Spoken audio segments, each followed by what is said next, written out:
subscribe. Tariq Radio. Like and subscribe.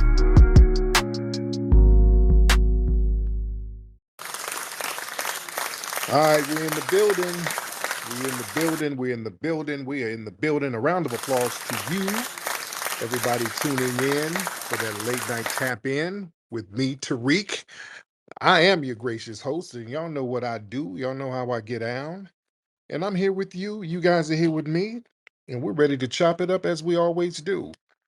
A lot of good stuff we're going to talk about on this broadcast, on this live. And I hope you guys are having a great week so far. Excuse me. Before we get started, ladies and gentlemen, you know how I got to get down. I got to shout out to some of the regulars who are always in here. Got to show them honor, love, respect. So many wonderful people in here who are with us all the time. Let me dig down. I rarely go all the way down because we get so many people in here early. We get a lot of people. I always get the people that's kind of up in the queue, but I see Melanin, I see Gia, I see Mark G, I see Moss, I see Court, I see Obsidian, I see Stones, Aniasaru, Sir Mike, Lil O Me. I see Ty Powell, I see Sexy D, Highland in the building, I see um, Juicy Genius, Love I Am, Ernez, the great brother Macau, the Tethernator in the building, and the Gold Route in the building, and the lovely Miss A. Michelle in the building. So we're in here, ladies and gentlemen. We're here ready to do our thing, ready to chop it up as we always do. First thing I want to talk about, a lot of people are talking about, they're still talking about the Trump State of the Union. Was that the State of the Union? What was that technically the State of the Union? A lot of people are talking about the little kid. Y'all saw the video with the little kid, DJ Daniels. The little kid, I think he has cancer or had cancer. He had like some cancer surgeries. Does he still have cancer, family? I'm not sure if he still has it, but they did a lot of surgeries on the young man, and God bless him. God bless him and his family. God bless him. And they were parading him around. They were parading him around. And when they brought him out, some people were complaining that, well, the Republicans were applauding him, but the Democrats didn't applaud. So some people felt a certain way about that. Um, and people were kind of getting on the Democrats' bumper about that. Um, Now here's the thing, and I'm not a big fan of the Democrats. I'm not a fan of the Democrats, and I'm not a fan of nobody unless they got some tangibles. But here's the thing with that young man. See, we got to be very careful because listen, the Republicans, they're not parading him around because they like him. All right, let's get something straight. Let's get real and talk real for a minute. The Republicans are not parading that kid around because they like him. They don't like no black kid. Y'all better understand the whole dynamic of the tragic token. All right. Y'all better understand the concept of a tragic token. The dominant white society, they love black people who are tragic tokens. Now, what's a tragic token? That's a black person who has like an affliction, a deficiency, some kind of infirmity, some kind of disease, some kind of stunting of growth, something like that. Something where they cannot grow to be um, functioning normally within society. White society loves a black person like that. They love a tragic token. They love getting a person like that who they can kind of get around and elevate and pump up and say, "Hey, look, I'm not racist. Look at how well I treat this guy." Well, he has cancer, so he's not really a threat. See, I want y'all to understand how the white supremacists think, how the dominant society thinks. They're real big on tragic tokens. They love that. That's what the shows back in the day, Different Strokes. See, they love shows like that back in the day. They were real big on shows like that. Different strokes, Webster with Emmanuel Lewis, the common denominator. You have these tragic tokens, and I'm not trying to denigrate the actors. I'm just giving a socio-political um, perspective on how they think. These were black males who couldn't grow. You understand? So they had stunted growth. So they're not a threat. They're not viewed as a threat. You understand? To the system of white supremacy. Because they have been white society looks at them as being infantilized to a certain degree, like perpetual infants. So they're like, oh, they're not a threat. They're not going to be able to harm me. They're not going to be able to come take our women like that. Even though Emmanuel Lewis, I used to see him at the clubs in Atlanta with a whole bunch of broads. And like, Emmanuel Lewis is a little bitty ass player, by the way. He's still out there in Atlanta. Emmanuel Lewis can pull. I don't know about Gary Coleman. Well, Gary Coleman had that white woman, and a lot of people say she was the one who offed him. Like I said, I think she body slammed him down some stairs or something. I don't know, you know, but yeah, that was tragic. You dig? Um, so they like those tragic tokens. People who can't really fight back. Remember going back to Gary Coleman. Remember Gary would be in court. People try to jump on him, and he'd be in court trying to. Remember some hood rat tried to jump on him, and he whooped on him. Oh, y'all remember that when Gary Coleman went to court? Some hood rat tried to pull up on him. Man, he was doing security somewhere at the mall, and some hood rat tried to front on him. Then I think he dived off the hood of a car on her ass, and he did something and snatched a wig. Something he did something to her ass, and they had him in court suing him. And I was like, God damn, that's some low level shit. You're gonna sue Gary Coleman? You did. And I said, Gary should have been up in there in a onesie. He should have been in there acting like a damn baby. I would have used my size to my advantage. I would have went in that bitch in a pull up and some light up tennis shoes with Velcro straps, drinking a damn Capri Sun. I mean, I'm scared. I'm being to act like a baby. I scared. Your Honor, I scared. Like shit. Y'all not gonna convince me. I'm a baby, nigga. Don't leave me alone. But like I said, the dominant white society, they love a tragic token. Um, they love parading them around because the tragic token, they're safe, harmless, they're forever dependent, you know. They're celebrated because, they're in a situation where they're permanently dependent on systems of care and sympathy. So they don't present a threat. They're not going to they're not going to rise up and lead a rebellion or nothing like that. Yeah. Um so they use them as a docile representation of blackness. Like the boy, they were all picking him up and he's hugging all the white people. Thank you. He all hugging them and they like, oh. So it's like they treat him like a big baby. And they love to infantilize blackness. They like to make us children. They like to keep us into permanent childhood. So when we're permanent children, that allows the dominant white society to parent us emotionally without confronting the reality of black adulthood, masculinity, and power. So you can just keep treating us like babies, you see. But here's the kicker. I want y'all to understand something. The real reason why they're parading the DJ Daniel kid around, they're parading him around because they're using him to badger the black community because they keep playing a video of him being roasted and teased. So the narrative that they framed is, oh, this poor child who just wanted to be a cop because he was dressed up as a cop. He had some fake guns and he was somewhere at night. And they never put the context to it. So he's down somewhere out at night and there's some other kids around, some other youths, and they're kind of snapping on him and clowning him. So they frame this as this poor kid. Oh, he's surviving cancer and he just wanted to be a police officer.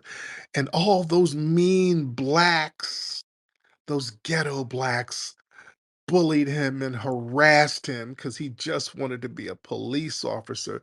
So, yes, let's embrace him. We're going to make you an honorary police officer. Give him a round of applause. So, understand, he's used as a weapon against black society. See, they're using him as a proxy. So let's understand what they're doing this for. They don't give a shit about him. They're like, we see an opportunity to badger black society without us looking racist. You see, they're doing proxy racism. So they're using him to badger us. Now, the video of the kids kind of joning him a little bit, it looked like they were just roasting him a little bit. They didn't harm him. It looks like, he stepped out there in like a police uniform. He's like real little in some little fake plastic guns. Yeah, you're gonna get roasted. Yeah, you're gonna get roasted. That's what we do. Looked like they were just lightweight roasting him. They didn't hurt the kid. He just got roasted. That's it. Like if you show look, that's part of the culture. It's not bullying. Look, those kids, they never show what happened afterwards. They probably kicked it with him. Like, you roll with us, but nigga, you got on a police uniform with fake guns. Nigga, sit your ass down. Yeah, you're gonna get roasted. We'll clown you and then go to McDonald's with you and kick it. But you're gonna get clowned. So all that he was just bullied by the mean blacks. That's cap. I don't that's cap. He got roasted like children do. But again, we better understand how the dominant society works. They got to use proxy racism. So they got to use the whole um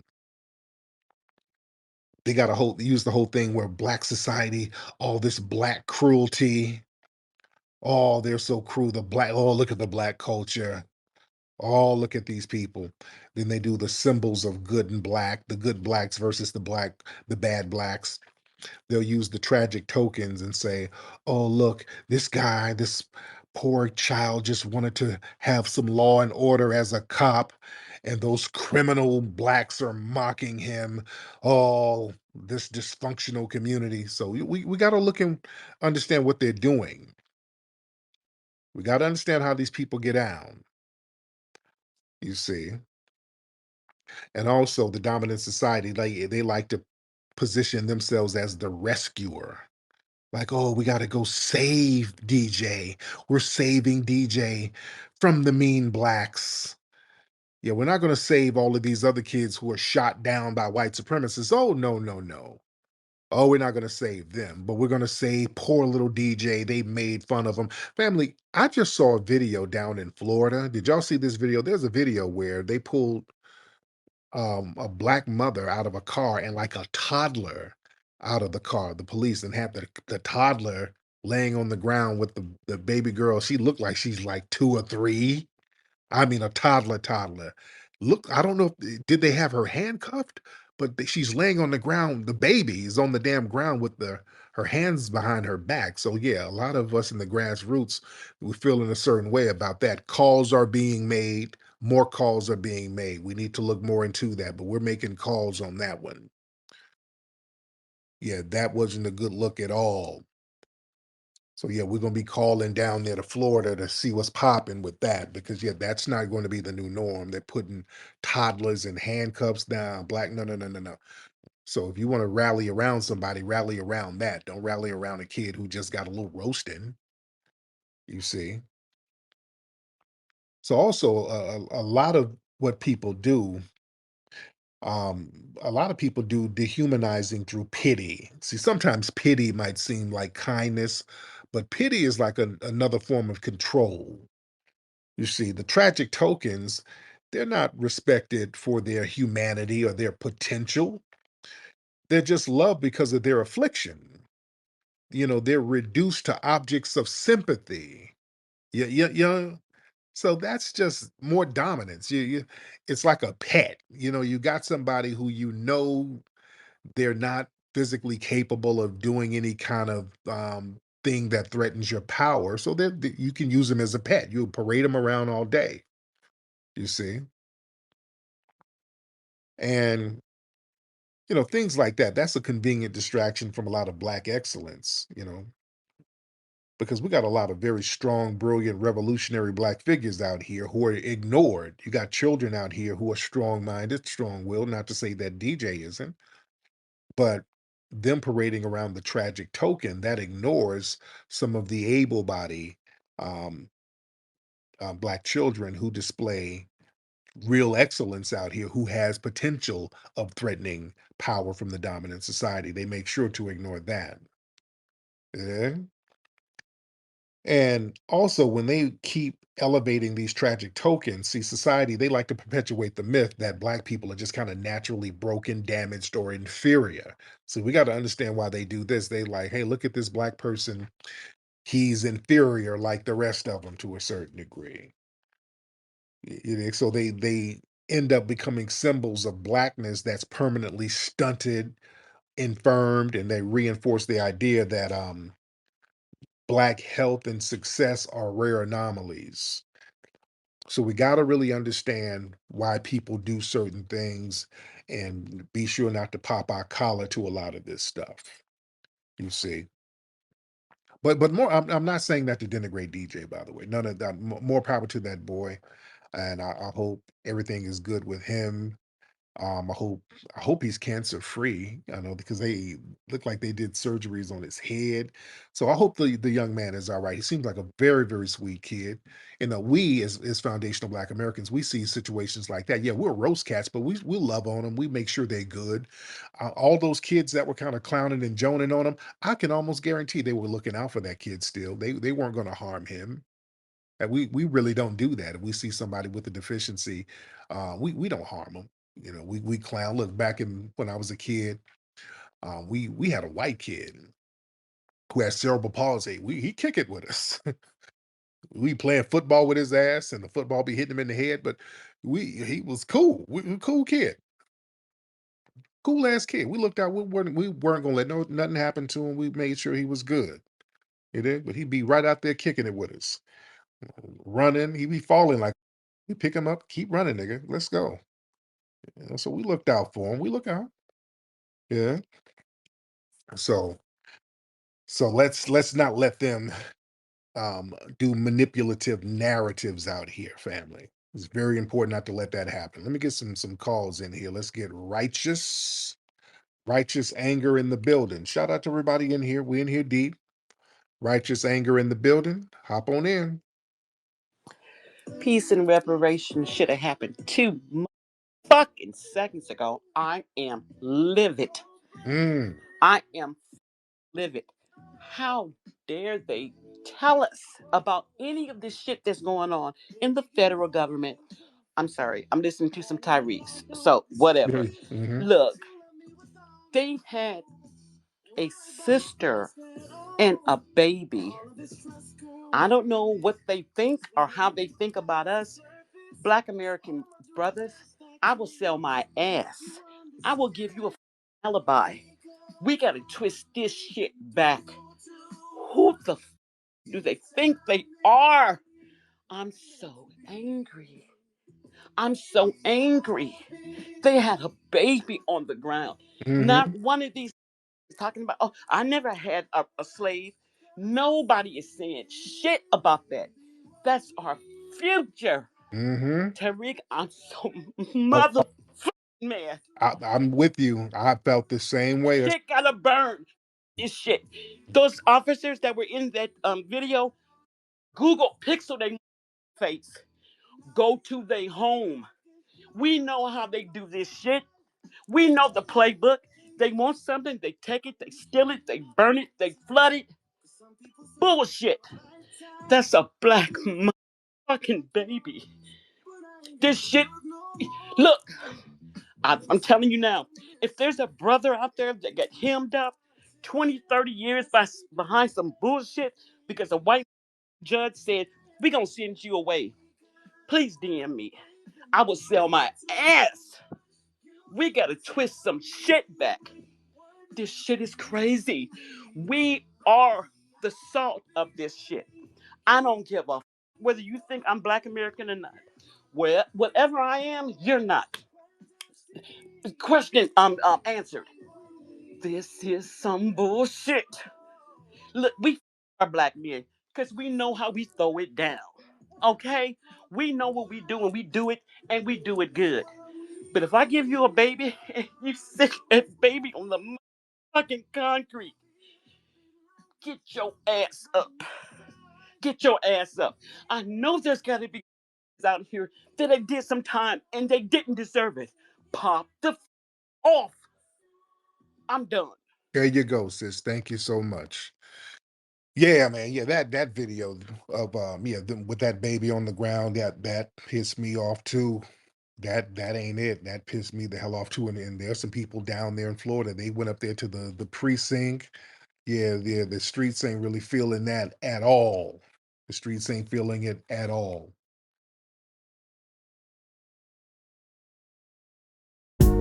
In the heart of nature, we find our true strength, a connection to our roots, to the land, to each other. Introducing Rootwork deodorant, infused with the potent power of High John the Conqueror root. Embrace the natural strength and resilience passed down through generations. Feel the purity of natural ingredients, harmonizing with your body and spirit. Rootwork deodorant, bringing you in tune with nature and with yourself. Rootwork deodorant. Connect, empower, thrive. Available now at rootworkstyle.com.